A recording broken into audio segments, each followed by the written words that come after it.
Probably 5 years ago, tree disease was just not on our horizon at all.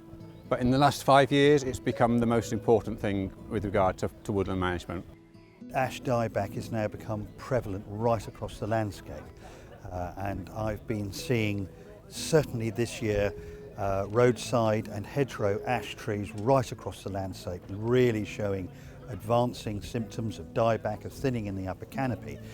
But also within my own woodland, I've begun to notice the larger trees, particularly in the area that is currently about to be thinned, where we're losing 95% of the natural regeneration, which means it's going to have a pretty devastating effect on the future management of the woodland.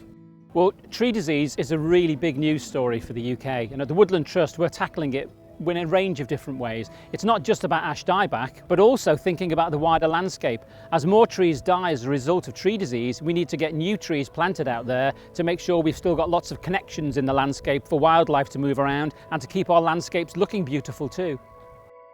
Well, the thing we're worried about as the Tree Council at the moment is particularly the non-woodland trees, and it's the way the landscape will become fragmented as a result of the death of ash, particularly in hedges.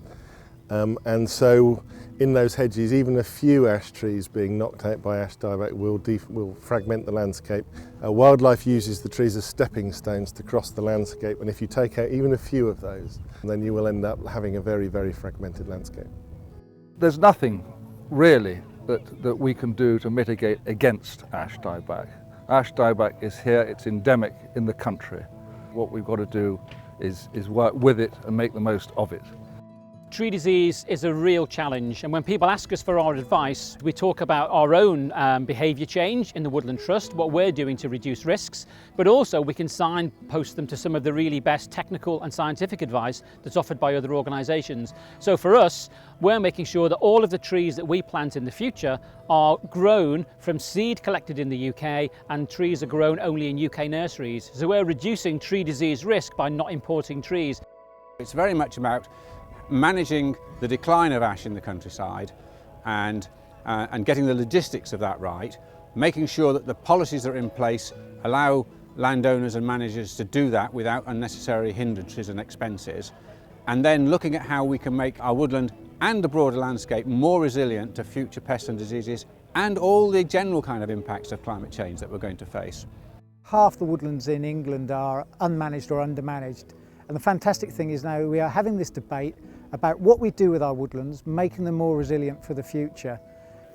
I think what events like today highlight really is the vulnerability of our woodlands, but also it highlights the resilience of our woodlands, the way they can regenerate naturally by putting down seed each year, and that there are a wide variety of species that will grow well in the woodlands in the east of England and across the country.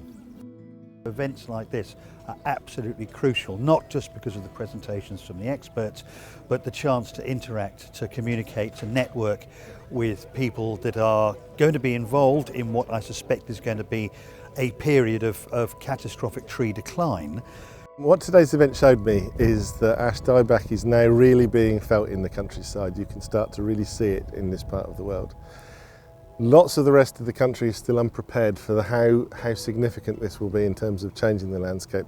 So it was great that Woodland Trust did this event to show the problems that are here in this part of Suffolk.